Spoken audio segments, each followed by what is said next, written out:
Hello students, good morning. I hope कि आप सारे ठीक होंगे। तो बेटे, जो लास्ट टॉपिक हमने किया था, fundamental physical quantities and derived physical quantities, आज हम उससे आगे करेंगे। तो हमारा आज का टॉपिक है properties of standard units. Unit के बारे में आप ऑलरेडी पढ़ चुके हो। Unit is a standard which is used for the measurement of physical quantity. तो आज हमने उस स्टैंडर्ड यूनिट की प्रॉपर्टीज के बारे में पढ़ना है। तो हम शुरू करते हैं फर्स्ट प्रॉपर्टी से। पहली प्रॉपर्टी है it should be of suitable size. इसका साइज जो है वो सुटेबल होना चाहिए, ना ही तो बहुत ज्यादा लॉन्ग हो और ना ही बहुत ज्यादा शॉर्ट हो। Neither very long nor very short, ना ही तो बहुत ज्यादा लंबी हो ये, ना ही तो इसका साइज बहुत ज्यादा बड़ा हो और ना ही बहुत ज्यादा छोटा हो। जिस फिजिकल क्वांटिटी की हम मेजरमेंट कर रहे हैं उसके अकॉर्डिंग इस यूनिट का जो साइज है वो सुटेबल होना चाहिए। नेक्स्ट प्रॉपर्टी है it should be widely accepted. Widely accepted means इसको स्वीकृत किया गया हो, इसको वाइडली एक्सेप्ट किया गया हो, यानी कि हर तरफ से इसको एक्सेप्ट किया जा चुका हो, तो ही हम इसको यूज कर सकते हैं। जो यूनिट वाइडली एक्सेप्टेड नहीं होती वो स्टैंडर्ड यूनिट नहीं होती। नेक्स्ट है it should be easily reproducible. Easily reproducible है, ये होनी चाहिए, इजीली रिप्रोड्यूसेबल होनी चाहिए। किसी कारण से अगर यूनिट लॉस्ट हो जाती है तो उसको दोबारा रिप्रोड्यूस किया जा सके। ऐसा नहीं है कि एक बार यूनिट लॉस्ट हो गई तो हम उसको दोबारा ना बना सकें, ऐसा नहीं होना चाहिए। अगर यूनिट किसी कारण से लॉस्ट हो जाती है तो उसको दोबारा बनाया जा सके, ऐसी होनी चाहिए स्टैंडर्ड यूनिट। नेक्स्ट प्रॉपर्टी है it should be easily transportable. Easily transportable means एक जगह से दूसरी जगह लेके जाना आसान हो उसको। नेक्स्ट प्रॉपर्टी है it should not be change with time and place. ये टाइम और प्लेस के साथ चेंज नहीं होनी चाहिए। ऐसे नहीं है कि सुबह की मेजरमेंट अलग है, शाम की मेजरमेंट अलग है, घर के अंदर मेजरमेंट अलग है, घर से बाहर मेजरमेंट अलग है, तो ऐसा नहीं होना चाहिए। जो स्टैंडर्ड यूनिट है वो टाइम के साथ और प्लेस के साथ चेंज नहीं होनी चाहिए। ये इसकी प्रॉपर्टीज है। नेक्स्ट प्रॉपर्टी है it should not be change with environmental conditions. Environmental conditions like temperature, pressure, moisture, humidity, इनके साथ ये चेंज नहीं होनी चाहिए। ऐसा नहीं है कि जब विंटर सीजन है तो मेजरमेंट अलग मिल रही है, जब समर सीजन आ गया तो मेजरमेंट अलग है, जब बारिश हो गई तो हमें मेजरमेंट कुछ और मिल रही है, जब कभी ड्राई एयर चल रही है या बहुत ज्यादा ड्राइनेस है तब हमें मेजरमेंट अलग मिल रही है। तो ऐसा नहीं होना चाहिए। स्टैंडर्ड यूनिट की प्रॉपर्टी क्या होनी चाहिए कि it should not be change with environmental conditions. अब बात यह है कि जो स्टैंडर्ड यूनिट होती है उनको डिसाइड कौन करता है। तो उनको डिसाइड करने के लिए एक 18 मेंबर्स कमेटी होती है और वो कमेटी ही जो है इसकी एक्सेप्टेंस को अप्रूवल करती है। और उस कमेटी के अंदर जो है वो साइंटिस्ट होते हैं सारे के सारे, और वो साइंटिस्ट ही इसको अप्रूवल करते हैं फॉर द एक्सेप्टेंस। इसके साथ हमारा नेक्स्ट टॉपिक है that is system of units. अब हमने यूनिट्स के बारे में पढ़ लिया है कि यूनिट क्या होती है। अब हमने सिस्टम ऑफ यूनिट्स के बारे में पढ़ना है कि जो यूनिट का सिस्टम है वो कितनी तरह का है और कौन कौन सा है। तो जो सिस्टम ऑफ यूनिट्स है वो 4 तरह के होते हैं। यहाँ पे आज हमने 3 तरह के लिखे हैं, 3 तरह की मैं आपको करवाऊंगा। जो नेक्स्ट 4th टाइप है वो आपको नेक्स्ट लेक्चर में करवाऊंगा मैं। तो हम शुरू करते हैं। There are main 4 types of system of units. System of units के 4 मेन टाइप हैं। सबसे पहली जो टाइप है that is FPS system. FPS system, इसको हम बोलते हैं ब्रिटिश इंजीनियरिंग सिस्टम भी बोल देते हैं हम इसको। इसके अकॉर्डिंग होता क्या है, इसके अकॉर्डिंग क्या होता है कि जो सारी लेंथ है, किसी भी तरह की जो लेंथ है उसको हम मेजर करते हैं in foot, in which foot is used to measure the length, किसी भी लेंथ को मापने के लिए हम फुट का यूज करते हैं, foot is the unit. Second P की बात करते हैं, पी क्या होता है, pound. Pound is used to measure the mass, किसी भी ऑब्जेक्ट का, किसी भी फिजिकल क्वांटिटी का मास अगर हमने मेजर करना है तो उसके लिए हम यूज करते हैं पाउंड। इसी तरह थर्ड है एस, एस का मतलब होता है सेकंड, और second is related to the time.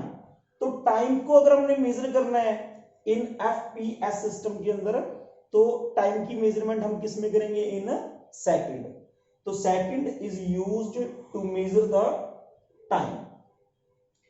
F मतलब फुट, पी मतलब पाउंड, एस मतलब सेकंड।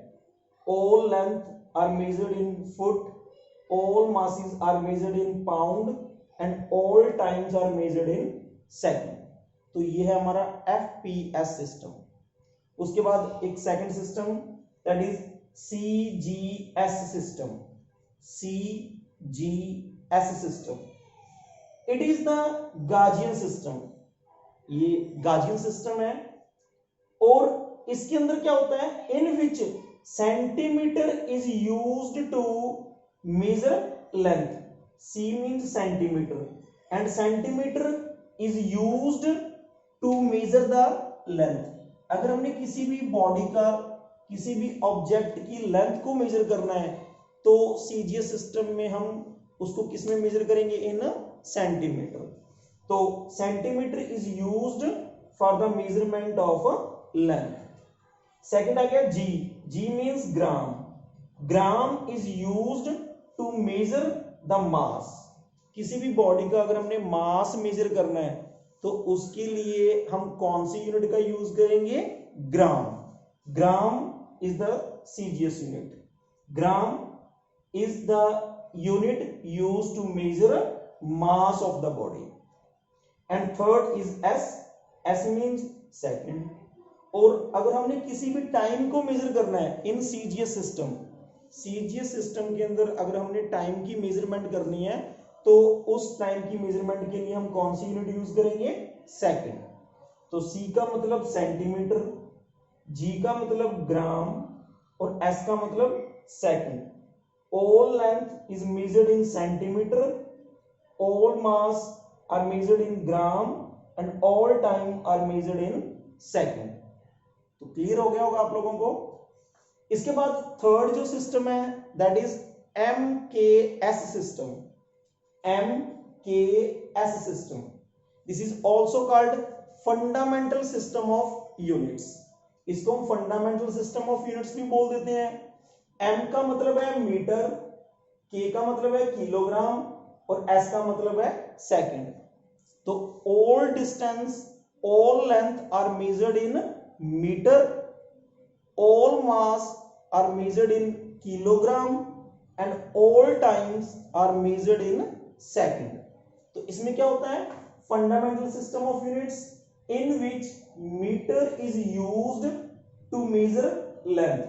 length को measure करने के लिए हम मीटर का यूज करते हैं।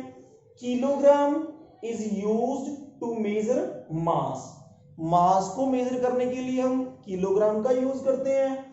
And second is used to measure time, और टाइम को मेजर करने के लिए हम सेकंड का यूज करते हैं।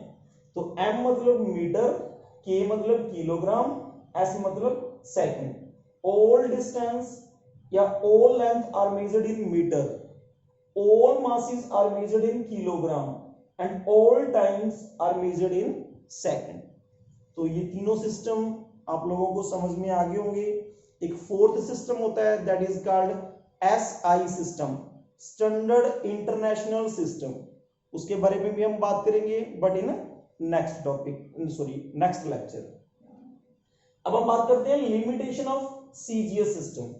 C का मतलब centimetre, and you know very well कि सेंटीमीटर जो होता है वो बहुत छोटा होता है। तो किसी भी अगर हमने बड़ी चीज की मेजरमेंट करनी है तो हमें सेंटीमीटर में उसको बहुत बार उसको मेजर करना पड़ेगा।